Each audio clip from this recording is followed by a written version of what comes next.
Kata para ulama, sudah dianggap kita memutus tali persaudaraan apabila kita tidak pernah berkunjung atau memberikan sesuatu kepada saudara kita tersebut. Nah, umpadi thon ka hantong daja pokoknya. Tak kirim tamu bi hantong. Nyan kagak anggap memutus tali persaudaraan. Jadi beda dengan musyakhin tadi. Kalau musyakhin tadi bermusuhan, ini memutus tali persaudaraan tidak mesti harus bermusuhan, tapi tidak saling mengunjungi lagi dan tidak saling memberikan lagi, atau tidak lagi saling bertanya kabar. Itu sudah dianggap memutus tali persaudaraan.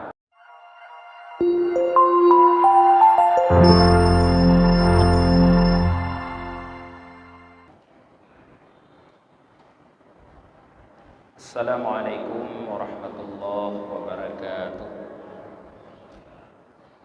Bismillahirrahmanirrahim. Alhamdulillahi rabbil alamin. Wa bihi nasta'inu ala umurid dunya waddin. Asyhadu an la ilaha illallah wahdahu la syarika lah. Wa asyhadu anna Muhammadan abduhu wa rasuluhu la nabiyya ba'dah.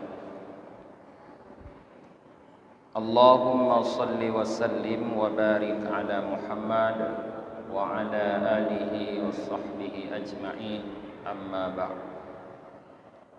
Allahumma 'allimna ma jahilna wa dhakkirna ma nasina wa fahhimna ma lam nafham.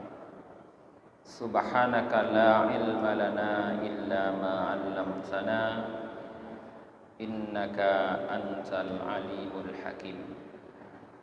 Rabbi shrah li sadri wa yassir li amri wahlul 'uqdatam min lisani yafqahu qawli. Jamaah salat maghrib yang dirahmati oleh Allah Subhanahu wa taala. Kajian kita malam ini adalah keutamaan bulan Sya'ban. Anin Nabi sallallahu alaihi wasallam annahu qala. Dari Nabi sallallahu alaihi wasallam bahwa beliau bersabda, fadlu Sya'ban ala sa'iri syuhuri ka fadli ala sa'iril anbiya wa fadlu Ramadan ala sa'iri syuhur ka fadlillahi ala ibadihi. Keutamaan Sya'ban di atas seluruh bulan-bulan yang lain sama seperti keutamaanku di atas seluruh para nabi, dan keutamaan Ramadan di atas seluruh bulan-bulan yang lain sama seperti keutamaan Allah di atas seluruh para hambanya. Jadi para jamaah, dalam hadis ini Rasulullah membuat perbandingan tentang keutamaan dua bulan, yaitu bulan Sya'ban dan bulan Ramadan. Bulan Sya'ban, kata Rasulullah, dibanding dengan bulan-bulan yang lain memiliki keutamaan, kelebihan, keistimewaan seperti bandingannya keistimewaan Rasulullah dengan para nabi-nabi yang lain. Artinya seperti derajat Rasulullah dibandingkan dengan para nabi yang lain. Sedangkan bulan Ramadan lebih lagi. Nah, dibandingkan oleh Rasulullah keutamaan Ramadan dengan bulan-bulan yang lain seperti keutamaan Allah dengan kita para hambanya. Jadi jauh sangat berbeda antara Allah dengan kita. Seperti itulah perbandingannya, bukan sama persis. Seperti itulah perbandingannya antara bulan Ramadan dengan bulan-bulan yang lain. Wa qala sallallahu alaihi wasallam, yarfa'ullahu a'malal ibadi kullaha fi hadzal syahr. amal-amal para hamba diangkat oleh Allah Subhanahu wa taala pada bulan ini. Jadi bulan Sya'ban para jemaah ini adalah merupakan bulan diangkatnya amal tahunan kita. Kalau amal mingguan diangkat, dilaporkan setiap Kamis. Kalau amal tahunan diangkat, dilaporkan kepada Allah setiap bulan Sya'ban. Maka Rasulullah dalam bulan Sya'ban memperbanyak puasa karena beliau ingin agar amal yang tercatat pada akhir buku catatan amalan tahunan itu adalah amal kebaikan, yaitu ibadah puasa. Wa qala sallallahu alaihi wasallam, dan sabda Nabi sallallahu alaihi wasallam, atadaruna lima summiya Sya'ban. Tahukah kalian wahai para sahabatku, kenapa bulan ini dinamakan Sya'ban? Jadi Rasulullah bertanya kepada para sahabat, kenapa bulan ini dinamakan Sya'ban? Jadi nama bulan ini Sya'ban. Apa alasannya namanya Sya'ban? Seperti dalam bahasa kita, bahasa Aceh, bulan kan ada nama-nama tertentu. Misalnya bulan ini bulan apa? Oh, bulan yang paling mana? Bahasa Aceh? Buruan. Bulan buruan. Pakon kebunan bulannya bulan buruan. Kan ada sejarahnya, ada alasannya, sehingga nama bulan ini dalam kalender orang Aceh disebut buruan. Jadi Rasulullah pun menanyakan kepada sahabat, kenapa, apa alasannya bulan ini namanya Sya'ban? Qalu, para sahabat menjawab, Allahu wa rasuluhu a'lam. Para sahabat beradab sehingga menjawab, Allah dan Rasulnya yang lebih tahu. Qal, Rasulullah menjawab, li'annahu yatasya'abu fihi khairun katsirun. Alasan bulan ini dinamakan Sya'ban karena di dalam bulan ini bercabang-cabang kebaikan yang begitu banyak. Jadi Sya'ban atau Syu'bun dalam bahasa Arab itu artinya cabang. Jadi kenapa disebut cabang? Karena amal yang kita kerjakan dalam bulan Sya'ban ini bercabang-cabang. Apa yang bercabang? Nilai pahala dari amal yang kita kerjakan. Dalam Al-Quranul Karim, Allah pernah menjelaskan tentang percabangan nilai pahala. Di antaranya Allah jelaskan tentang sedekah. Allah berfirman, Mathalul ladhina yunfiquna amwalahum fi sabilillah kamathali habbatin ambatat sab'a sanabila.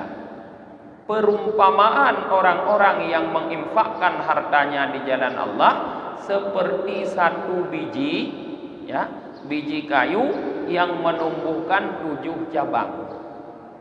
Fi kulli sumbulatin mi'atu habbah. Kemudian dalam setiap satu cabang yang tumbuh dari satu biji itu akan bisa dipanen 100 biji. Artinya ada percabangan nilai ibadah. Satu ditanam yang dipanen 700. Lagi urang jauh ulang. Sini pandai keculok lam tanah. Tapi hati kepanen sabokmu padi lu ne atau padi retuh ne lam sabokmu padi. Begitulah nilai ibadah.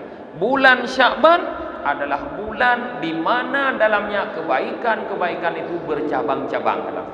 Maka sangat baik di dalam bulan Ramadan ini kita memperbanyak melakukan amal kebaikan.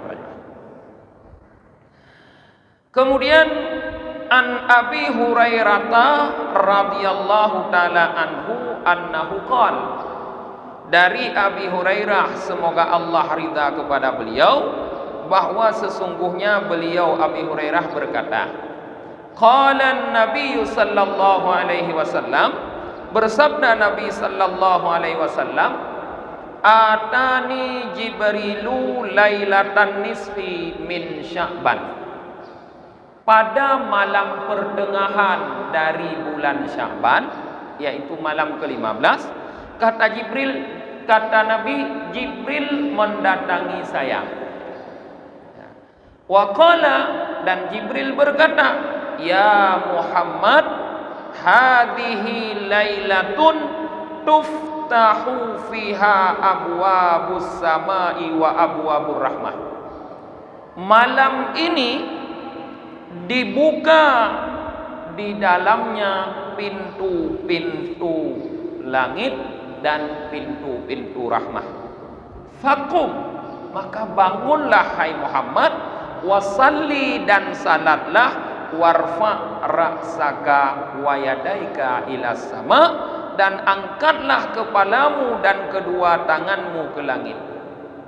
Jadi ketika Nabi sedang tidur-tidur di malam pertengahan Sya'ban, atau dalam bahasa Arab disebut malam nisfu Sya'ban, datang Jibril, memberitahukan keutamaan malam tersebut. Kata Jibril, di malam nisfu Sya'ban ini pintu langit terbuka. Artinya pintu langit terbuka, apapun yang diminta oleh hamba tembus langsung kepada Allah, tidak terhijab. Permohonan yang kita sampaikan di malam nisfu Sya'ban itu tembus karena pintu langit dibuka. Kemudian pintu-pintu rahmah pun dibuka. Maka siapa yang mengisi malam itu dengan ibadah, tentu Allah akan sangat berkasih sayang kepadanya. Maka Jibril perintahkan Rasulullah, qum wasalli, bangun, jangan tidur lagi, wasalli, salatlah. Lalu setelah salat, warfa ra'saka wa yadaika ila sama, angkat kepalamu dan kedua tanganmu ke langit. Artinya diperintahkan berdoa. Muka menghadap ke langit, tangan pun ditengadahkan ke langit. Artinya kita diperintahkan untuk berdoa. Jadi di dalam hadis ini tergambar para jamaah kegiatan yang bagus kita lakukan di malam nisfu Sya'ban, yaitu salat dan memperbanyak doa. Bagusnya salat setelah kita tidur, yaitu salat tahajud. Jadi malam nisfu Sya'ban bedelat para jamaah, jangan terlalu larut tidur. Mungkin jam-jam 10 tidur terus, nanti jam-jam 3 bangun salat. Perbanyaklah salat dan berdoa. Salat setelah bangun dari tidur di pertengahan malam itu namanya tahajud. Rakaatnya tidak terbatas menurut segolongan ulama, minimal 2, sebanyak-banyaknya tidak terbatas. Tapi menurut segolongan ulama lain maksimal 12 rakaat. Nyoba dan nyom 12 bikala kan baik debu. Minimal 2 rakaat kita kerjakan. Bangun salat tahajud 2 rakaat, lalu perbanyaklah doa. Yang kegiatan yang paling bagus yang kita lakukan di malam nisfu Sya'ban sesuai dengan yang dilakukan oleh Rasulullah. Karena seperti itu yang diperintahkan oleh Jibril. Lalu Rasulullah sallallahu alaihi wasallam bertanya kepada Jibril, kenapa tiba-tiba Jibril muncul lalu mengatakan malam itu punya kelebihan, lalu diperintahkan untuk melakukan ibadah khusus di malam itu? Faqultu ya Jibril, ma hadhil lailah. Aku bertanya, kata Rasulullah, wahai Jibril, malam apa ini?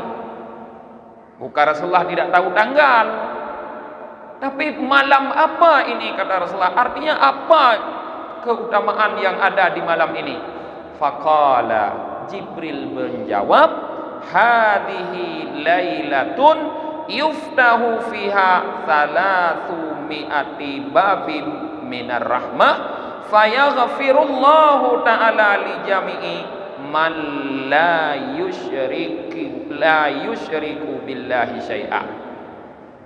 Hai Muhammad, ini adalah malam yang di dalamnya dibuka 300 pintu rahmat, lagi diampuni oleh Allah dosa-dosa seluruh orang yang tidak menyekutukan Allah dengan sesuatu. Asal di malam nisfu Sya'ban kita tidak menyekutukan Allah dengan sesuatu, maka dosa-dosa diampuni, kata Jibril. Illa man kana sahiran, kecuali dia tukang sihir. Kalau tukang sihir tidak diampuni di malam nisfu Sya'ban. Au kahinan, atau dia dukun. Kalau dia dukun, tukang santet-santet orang, juga tidak diampuni di malam nisfu Sya'ban.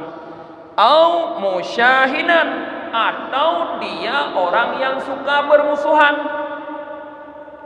Dalam hadis yang lain, ketika Rasulullah menjelaskan tentang orang-orang yang tidak diampuni di dalam malam Lailatul Qadar, termasuk salah satu musyahidan, para sahabat bertanya, apa itu musyahid ya Rasulullah? Kata Rasulullah, musarim. Musarim alladzi la yukallimu akhahu fauqa salasati ayyam. Jadi musyahid itu orang yang bermusuhan, yang dimaksud adalah orang yang sudah tidak berbicara lagi dengan saudaranya lebih dari 3 hari. Nyan musyahid bahasa Arab. Leheuro ka hanali da begahaba. Karena bengeh, karena na pake, karena na sentimen, maka hana da begahaba li. Kalau beh leheuro hana da begahaba ngan saudara. Nyan gekeun tanya musyahid. Gepe ampun dosa urang lain li Allah bak malam nisfu Sya'ban. Gedanyo hana gepe ampun. Maka hana bengeh, hana ada berhamba. Memang pendiam dro gigoknya. Memang dro urang pendiam nya ada berhamba, muti dro urang ana kecuali ada tegur baru nak tegur nya. Nyan kon musyahid. Jadi musyahid itu didasari oleh marah lalu tidak berbicara, artinya tidak berbaikan melebihi 3 hari, maka di malam nisfu Sya'ban dia tidak diampuni. Au mudmina khamrin, kata Jibril, atau dia adalah pemabuk, tukang mabuk, tidak berhenti-henti dari mabuk. Mudmina itu selalu tidak berhenti dari mabuk, tidak ada hari tanpa teler. Mabuk macam-macam, dengan apapun boleh, dengan sabu-sabu, dengan ganja, dengan pil, dengan air, macam-macam. Tapi mabuk cinta hana termasuk. Nah itu mabuk cinta hana termasuk. Pemabuk tidak diampuni di malam nisfu Sya'ban. Au musirran ala zina, atau orang yang selalu berzina. Kalau bahasa kita yang selalu berzina disebut pelacur. Ya, pelacur juga tidak diampuni di malam nisfu Sya'ban. Au akilar riba, atau dia pemakan riba. Nah, dia pemakan riba juga tidak diampuni di malam nisfu Sya'ban. Au akal walidain, atau dia anak yang durhaka kepada orang tua, juga tidak diampuni di malam nisfu Sya'ban. Jadi hati-hati para jemaah kalau kita punya orang tua, apalagi orang tua kita sudah tua, sudah renta. Biasa orang tua yang sudah tua renta, bahasa Aceh kabrigen. Nyoka brigen pu yang dapupu itu nyosa, salah. Pu yang dapegah itu nyoh hana bedoi bagonya. Ana truhun gele gonya, nyem brigen konli. Ya bengeh kita nyoh, nyan hati-hati. Itu adalah cobaan kepada kita. Maka Allah dalam Al-Quran mengingatkan kita, durhaka itu bukan ketika orang tua masih muda, tapi ketika orang tua sudah renta. Kata Allah, imma yablughanna indaka kibara ahaduhuma au kilahuma. Ada kala ketika salah satu keduanya atau dua-duanya mencapai umur rendah dalam pengasuhanmu, fala taqul lahuma uff. Ketika saat mereka itu rendah, jangan sampai kamu katakan untuk keduanya uff. Uff bahasa katanya alah. Alah aduh haba-haba tu nak pegang tanya lekun. Kalimat kita alah itu dapat menyakiti mereka. Maka jadilah kita anak durhaka. Tidak perlu terlalu kasar, tidak perlu terlalu kejam, hanya mengatakan kalimat uf saja dalam bahasa Aceh. Alah tu, alah aduh nuduh tapi lang dika dah terah dika ni ada kita yo. Aduh nuduh tapi yang terah lagi tapi ada demunjak tahu. Nyan durhaka. Kata Rasulullah dalam sebuah hadis, "Lau kana fi ilmillah minal uquqi akhafu min uf lanaha anha." Seandainya dalam ilmu Allah ada bentuk kedurhakaan kepada kedua orang tua yang lebih rendah, yang lebih ringan daripada uf, sungguh Allah larang. Artinya seringan-ringan kalimat yang kita ucapkan tapi membuat kita durhaka kepada Allah adalah uf. Membuat kita durhaka kepada orang tua adalah uf. Apalagi kalimat yang lebih kasar daripada itu. Pulang kata bentak-bentak, pulang kata kerusung engkaunya, nyanka jelas kita di saat itu durhaka. Kalau kita sudah durhaka, tidak ada harapan di malam nisfu Sya'ban diampuni. Bahkan Rasulullah mengatakan, "Falyamalil aqu masya'a ayyaman falayadkhulal jannah." Silahkan anak yang durhaka melakukan amal apa saja, tetap dia tidak akan masuk surga. Dan ya bu tapi kena baklung pihan damang surga menyoka durhaka ana. Nah ide surga dro di rumah bak urung ci. Maka hati-hati ketika orang tua kita sudah tua. Yang kemudian yang tidak diampuni dosanya di malam nisfi Sya'ban au namam atau ia adalah namam. Namam tukang adu domba. Mungkin bahasa kita sekarang ya provokator lah. Ya, lalak mirah pada jamun maleman. Provokator jenengan memprovokasi ke sini sehingga terjadi pertengkaran, terjadi permusuhan. Datang ke orang A mengatakan begini, datang ke orang B mengatakan begitu, sehingga terjadi di antara A dengan B permusuhan. Itu disebut namam, provokator. Dia tidak diampuni oleh Allah di malam nisfu Sya'ban. Yang terakhir yang tidak diampuni oleh Allah dalam malam nisfu Sya'ban dalam hadis ini, qati'ar rahmi, atau ia kata Jibril adalah orang yang memutus silaturahmi. Nah, yang sudah memutuskan silaturahmi. Makna memutus silaturahmi adalah memutus hubungan persaudaraan dengan saudara. Jangan urung hanaru saudara, tapi memang kon saudara.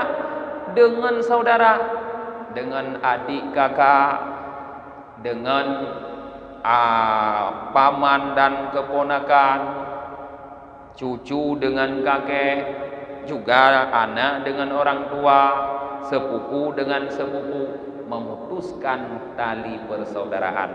Memutuskan tali persaudaraan itu adalah satu kemungkaran yang menyebabkan tidak terampuninya pelakunya pada malam nisfi Sya'ban. Hana terampuni. Kata para ulama, sudah dianggap kita memutus tali persaudaraan apabila kita tidak pernah berkunjung atau memberikan sesuatu kepada saudara kita tersebut. Nampak ditun ke hantam saja pokoknya. Tak kirim tamu ke hantam. Nyan kage anggap memutus tali persaudaraan. Jadi beda dengan musyahin tadi. Kalau musyahin tadi bermusuhan, ini memutus tali persaudaraan tidak mesti harus bermusuhan, tapi tidak saling mengunjungi lagi dan tidak saling memberikan lagi, atau tidak lagi saling bertanya kabar. Itu sudah dianggap memutus tali persaudaraan. Dulu di Mekah ada seorang hamba yang saleh. Karena kesalehannya, maka orang-orang Mekah mempercayai dia sebagai tempat menitipkan harta benda ketika mereka ingin keluar kota. Dulu kan tidak ada bank, ana bank roji. Nah, pada kubah bank, pada kubah harta, ana pajak gade roji, ana pada kubah. Kaku so yang anggap saleh, yang ke urungnya pada kubah-kubah. Artinya dia tak percaya urungnya. Nah, lalu ada seseorang yang ketika ingin keluar kota menitipkan hartanya sekitar 100.000 dinar. 100.000 dinar itu ratusan miliar kalau uang kita para jemaah. Karena satu dinar, uang dinar itu, uang dinar dulu dikonvensi dengan emas itu beratnya 4,25 gram. Mau nyoba katanya timanya lebih kaboh dinar. Apalagi 100.000 dinar. Nah, ketika orang itu pulang ke Mekah, orang yang saleh tadi sudah meninggal. Hanali. Ya, tanya orang rumah, tanya kepada istrinya, apakah dia dulu pernah mengatakan bahwa saya pernah menitip seperti ini. Istrinya mengatakan saya tidak tahu. Tanya kepada anaknya, anaknya juga mengatakan tidak tahu. Oh, milo anak buruku, anak buah tapu, balu ngepe kamu meninggal anak buah tapu. Nah, mau bingung deh urungnya. Rupanya di saat itu di Mekah lagi ada mubahasah lah para ulama, sehingga banyak ulama besar berkumpul. Datanglah orang-orang itu bertanya solusi kepada ulama, apa solusinya? Karena menurut cerita orang yang meninggal tadi orang saleh, maka ulama menyarankan pertengahan malam datanglah kamu ke sumur Zam-Zam, karena roh orang-orang saleh itu terhubung dengan sumur Zam-Zam. Panggil dia, dia akan menjawab. Lalu tanyakan, hartamu di mana? Kerja Pak Montam-tam. Ubi salam, assalamualaikum. Goy, ai fulan bin fulan. Saya adalah orang yang menitipkan harta dulu kepadamu. Tidak ada jawaban. 3 malam dia lakukan, tidak ada jawaban. Lalu dia lapor lagi kepada para ulama. Kata para ulama, inna lillahi wa inna ilaihi raji'un. Mungkin sahabatmu itu adalah penduduk neraka. Kalau begitu, datanglah kamu ke Yaman. Di Yaman ada sebuah lembah Buruhud, di situ ada sumur keluar. Panggil dia di situ. Karena orang-orang yang menjadi penduduk neraka terhubung rohnya ke sumur Buruhud tersebut. Berangkat orang tersebut dari Mekah ke Yaman begitu jauh, sehingga sampai dia dapati lembah yang ada sumur keluarnya itu. Dipanggil, baru sekali dia panggil langsung orang itu menjawab. Ketika jawaban ada di sumur, dia bertanya, kenapa anda di sini padahal anda kan orang saleh? Apa jawaban orang saleh tersebut? Wahai hamba Allah, saya sebenarnya bukan penduduk Mekah asli. Saya cuma bermigrasi ke Mekah. Saya aslinya dari Khurasan. Tapi setelah saya bermigrasi tinggal di Mekah, saya tidak pernah pulang lagi ke Khurasan dan tidak pernah lagi menanyakan kabar saudara saya di Khurasan. Maka Allah hukum saya dengan ditempatkan di tempat ini. Lihat para jamaah dalam cerita ini, orang yang saleh, yang begitu terkenal kesalehannya di kota Mekah, tapi dihukum oleh Allah dijadikan penduduk neraka gara-gara dia tidak lagi berhubungan dengan keluarganya. Artinya memutus silaturahmi. Leh geminah kana hendak danyang le kiban haba saudara ngini kut. Mudih ganje ke WA saboh ke saudara danyo pu haba lewetnyo pu tehan am nyujino ka. Hana mu WA hana kirim le. Mu nomor kagak hapus kagak blok mandu. Nyan ka dianggap memutus silaturahmi. Nah, maka hati-hati para jemaah. Baik-baik danyo bersilaturahmi. Nah, jadi ada 9 orang. Yang pertama penyihir, kedua tukang tenun atau dukun, ketiga orang yang bermusuhan, keempat orang yang selalu mabuk, kelima orang yang selalu berzina, keenam pemakan riba, ketujuh orang yang durhaka kepada orang tua, kedelapan pengadu domba atau provokator, kesembilan pemutus silaturahmi. Mereka tidak diampuni di malam nisfu Sya'ban, di mana orang-orang lain yang tidak menyekutukan Allah dengan sesuatu seluruhnya diampuni oleh Allah. Fa inna haula'i, kata Jibril, la yughfaru lahum hatta yatubu wa yatruku. Maka sesungguhnya mereka 9 tadi tidak diampuni bagi mereka itu sehingga mereka mau bertaubat dan meninggalkan perbuatan tersebut. Artinya pintu taubat, pintu ampunan tidak dikunci rapat untuk mereka. Celah masih tetap ada untuk diampuni. Apa? Taubat dan meninggalkan perbuatan dosa tersebut. Punyana pernah pajuh riba, taubat. Baik le merangkajan pajuh riba, insyaallah kita ampun. Kalau dulu pernah bermutus silaturahmi, sambung kembali silaturahmi, mohon ampun kepada Allah, kita ampun. Asal mau bertobat, Allah Maha Pengampun. Innallaha ghafurur rahim. Sesungguhnya Allah Maha Pengampun lagi Maha Penyayang. Ya.